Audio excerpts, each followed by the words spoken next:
Hello, everyone, and welcome again to the Unfound Podcast Channel on YouTube. As you saw by the title, this will be a map analysis, map supplemental for the disappearance of David Schroeder. Yes, that is Schroeder, not Schroeder.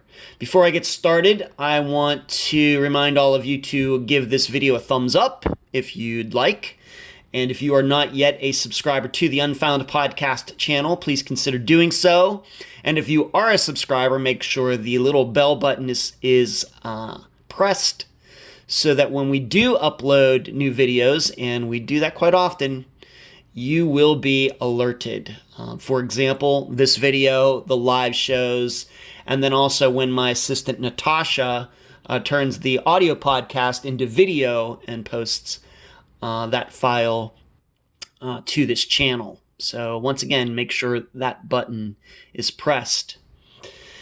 So what you're looking at, and please forgive me at least a little bit, I'm having to use my old phone to do this for reasons that my new phone has gone bad, my LG Velvet. So I'm using my old LG V30 to do this video, to film it. Now, what you are looking at in the top right-hand or left-hand corner right there, right at the top of the screen, is the location of where David and Carla and their children lived at the time of the disappearance in September of 2012. Carla does not live there now. I just want to be clear on that. So you can see that address right there. And what I am now going to do is first show you where I believe this boat ramp was that she talked about. You remember on the day that kind of zooms out like that, and I put this in. So there you go. You will remember on the day that David went to the doctors and did not come home right away, that Carla ended up finding him at a boat ramp, at a boat landing.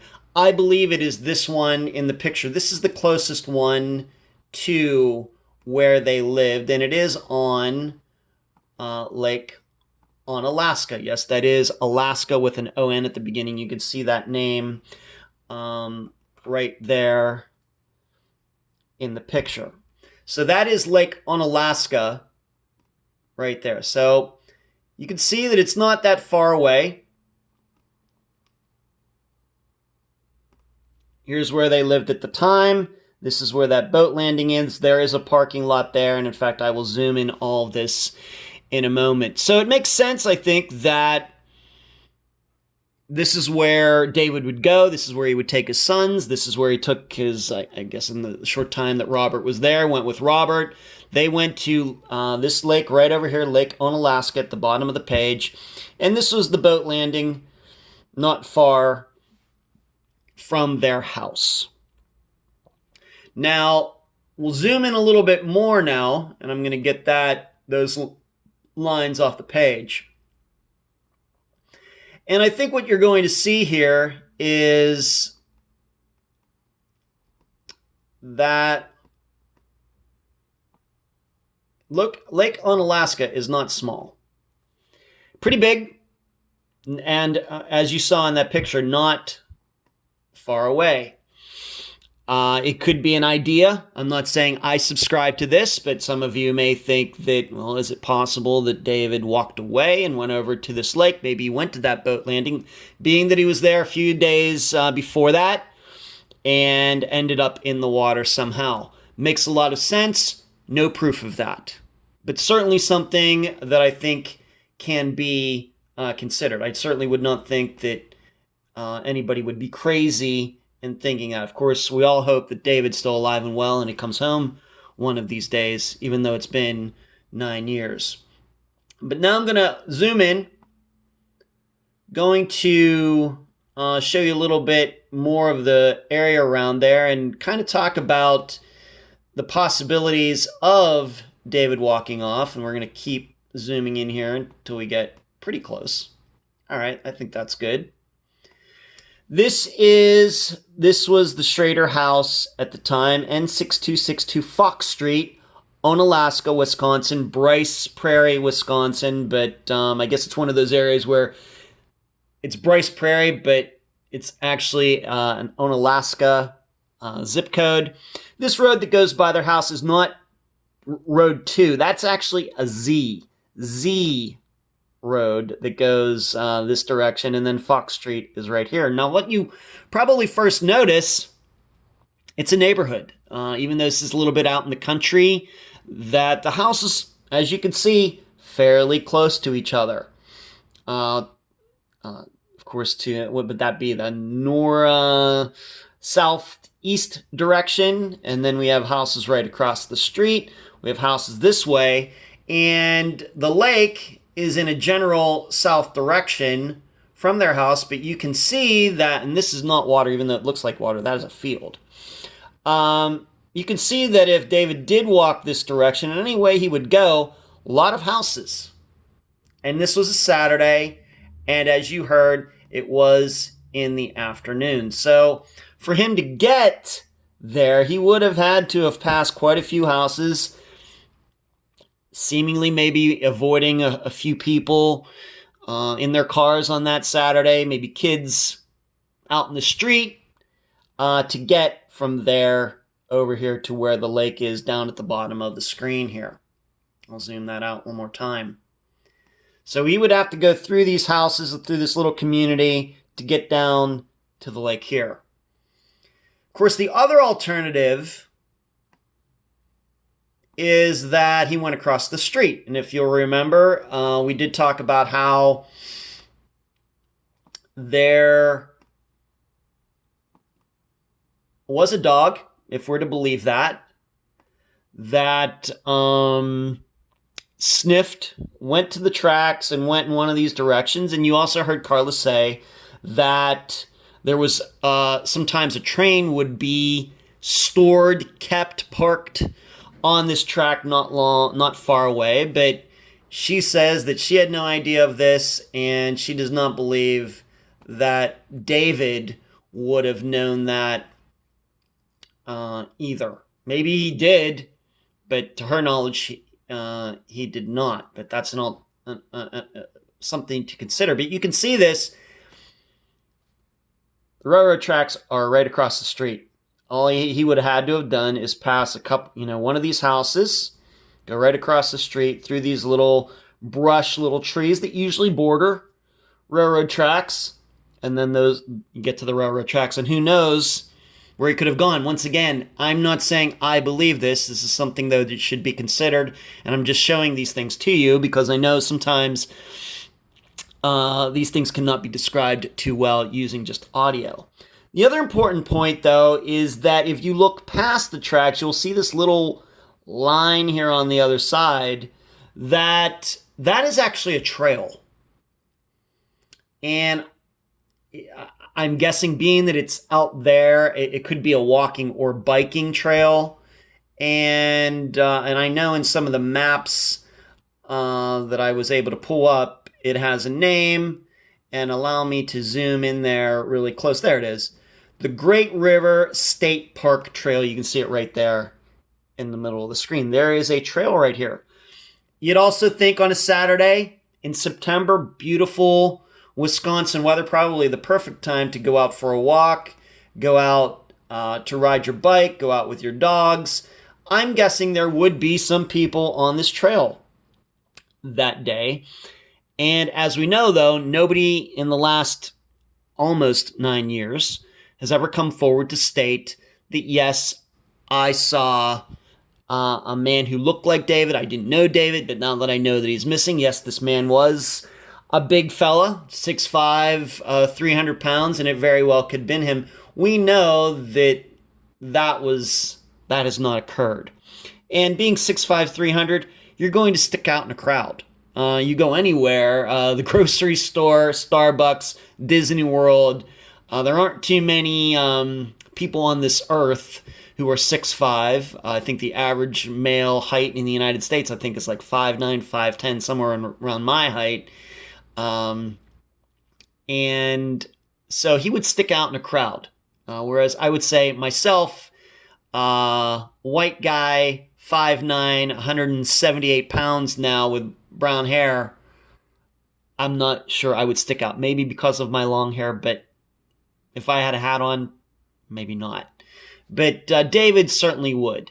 So we can maybe visualize a scenario where whatever he was thinking, he was at his house and went across the street and really did go to those railroad tracks. And maybe that dog did get it right. Certainly possible. Certainly something that you should consider. To think, though, that he went the whole way across to the park trail and then started walking on the trail, nobody saw him, then that, I think, challenges my imagination a little bit. Or maybe he just kept walking. We have to be open to that.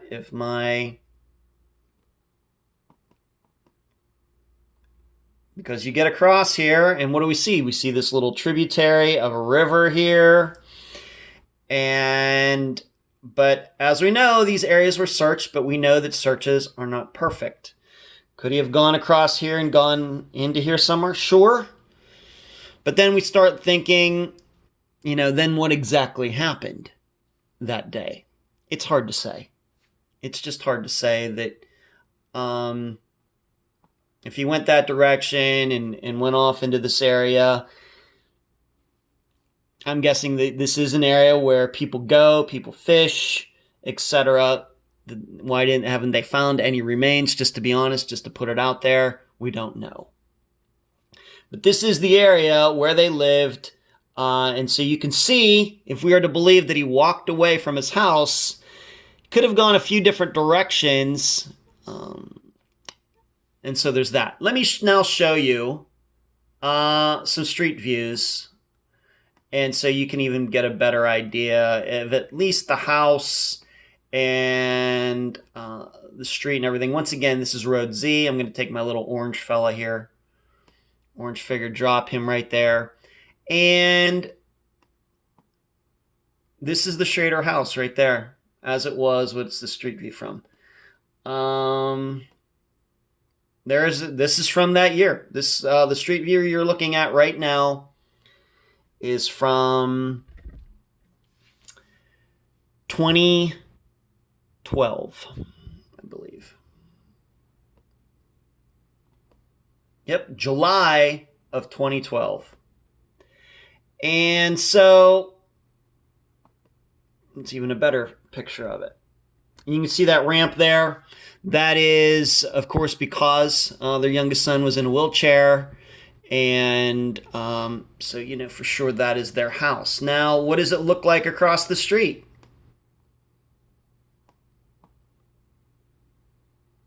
There's the house right across the street. And right beyond that house, as you saw in the satellite photo, are those train tracks right on the other edge of these trees. Not far. I don't know. Certainly less than 1,000 feet. I suppose I could do a measurement on that, but less than a quarter mile. And if the next door neighbor was, we don't know what happened. Just as an example, a theory, David felt like going for a walk. He was frustrated by whatever was going on, whatever was going through his head. He looked across, didn't see any of those cars in the driveway, and thought, oh, the neighbor's not home. I think I can walk across there without raising any suspicions or, being seen. Very easy to believe that. And this is this road, Country Road Z. And once again, this is the Schroeder house at the time. I want to remind all of you that Carla does not live there anymore. Something else I thought maybe could be shown here is you can actually see the cars they owned at the time. That van, I believe that red van is the van that Carla talked about. If you can see it right there. That is the red van, I think, that Carla talked about that they all went into, and that's the van that she used to bring him home that day. Not a lot of trees to hide behind. Not a lot of cover if David was trying to leave and not be seen. So, hopefully this helps you visualize that day. Carla really has never told me anything about Was it raining or anything? I don't think so, because I think this church event was outside. So it lead me to believe it was a fairly nice day. Maybe like the day we're looking at right in this picture. And once again, this is the railroad tracks are on the other side of that house. And this is the Schroeder residence back in 2012. Let's just do maybe a little measurement, see if I can do that without embarrassing myself too much. Let's see how far it is. Measure distance, and just to the railroad tracks, distance to here, 627 feet. That's not even 13. That's about an eighth of a mile.